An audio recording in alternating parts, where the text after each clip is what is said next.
Hey, what's up, Hallows and Ghouls? This is Krentz with another episode of Krentz Plays Dark Souls 1 for the first time ever. I have to admit, at the end of my first session playing Dark Souls, I was feeling defeated. Yes, I had overcome the first boss, and despite finally finding the undead burg, the enemies I started to encounter were still a significant step up in difficulty compared to the ones in the first zone. I could take out a single enemy pretty consistently, but any more than one at a time would quickly overwhelm me. On top of that, I was making stupid mistakes by pressing the wrong buttons on the controller.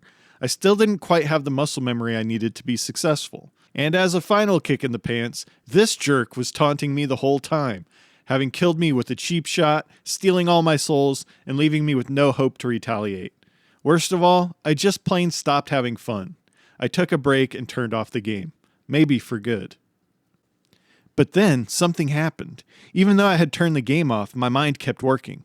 Dark Souls was a problem, and my brain was determined to solve it. I found myself thinking about the controls, how there was a range of moves I still hadn't learned how to use. My neurons had been overwhelmed trying to learn all the new stuff on my first play session, but during the downtime they started to heal and form new connections. Even without playing the game, I was getting better at it subconsciously. While editing the first video, I saw notes that I had forgotten about, giving tips about how to perform a jump attack and a dash, parrying, reposting, backstabs. I had barely scratched the surface of the moveset available in this game. Being good at Dark Souls was a skill, so I decided to do what anybody trying to improve a skill would do. I made a training montage. I started the game back up, this time with no camera, no commentary, and no distractions. I didn't want to discover any new content without streaming it, so I focused on where I already was, the undead burg. I fought my way through the entire area, exploring it fully, practicing defeating the same enemies over and over, and learning valuable lessons. Lessons that included dying. A lot. Just so much dying. But this time, I didn't mind the dying so much. I felt like I was making progress. I was learning how to attack and evade more successfully. I was learning to use moves that I didn't try before. Did you know that you could dash in this game? That's really helpful. I was farming souls and I was able to level up and buy some new armor. At one point, I randomly found a Titanite shard on this guy that I had killed 100 times, which allowed me to upgrade my weapon and give me a better fighting chance. Instead of hiding behind a shield the whole time, I decided to take Duck Recon Major's advice and go shieldless, instead focusing on parrying enemy attacks. It was a lot more engaging than just holding up a shield the whole time, and although I never quite mastered the timing, it sure felt good when I got it right. Not using a shield also helped me focus on evading enemy attacks, either by rolling or just plain moving away. A valuable skill indeed. By the end of my second play session, I was feeling much better about my Dark Souls experience. I wouldn't say I had mastered the controls, but taking some time away and returning later allowed me to learn a lot more than I had before, and I found something that I had been missing. I was having fun again. By my third play session, practice was still my main goal, but I had something bigger in mind.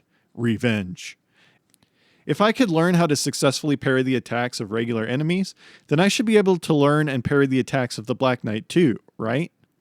Every attempt to fight the Black Knight required clearing the undead burg again, so I got very familiar with the enemies on the route. I would clear up to the Black Knight and then pull him back to this courtyard to get a nice open arena for the showdown. But despite all my practice learning to parry the lesser monsters, I couldn't manage to parry the Black Knight. Despite trying over and over, I never could get the hang of parrying his attacks. It turns out that one of the most important parts of parrying an enemy attack is equipping an offhand weapon that can parry attacks. Whoops. I wouldn't realize my mistake until later, but I was determined to take this jerk out, so I decided to try a different tactic. Backstabs. I had learned the fine art of backstabbing while practicing on regular enemies around the burg, so I figured why not try the same tactic on the knight. I went back to using a shield, call it a crutch, but I needed all the help I could get. I once again pulled him to our regular arena and progress. While trying to learn to parry him had felt impossible, and it was because I was dumb, suddenly this insurmountable challenge felt surmountable. Again and again, I massacred waves of lesser beings, determined to extract the vengeance that I craved. And finally,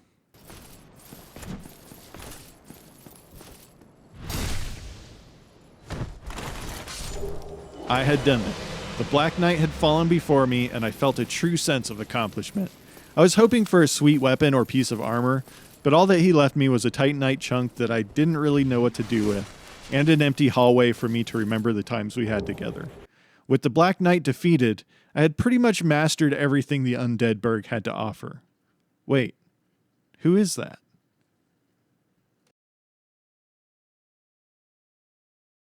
So yeah, as I would come to find out, this was Havel, an absolute menace to new players who pick the Master Key as their starting item. He was definitely a fight above my skill level, but I was determined, or maybe stubborn, and most importantly, I had infinite lives.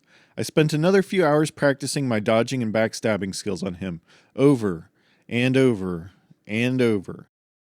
And while most sane players would have just moved on to the next area already, I could feel victory within my reach. Once I felt confident that Havel's defeat was imminent, I decided to remove my armor and try the fight naked since he killed me in one shot anyway. How awesome would it be to triumph over a dude named The Rock with my ripped abs gleaming for all to see? Well, it would have been awesome, but I ended up having to settle for beating him while naked and shriveled. Which I mean is a little closer to reality anyway, let's be honest.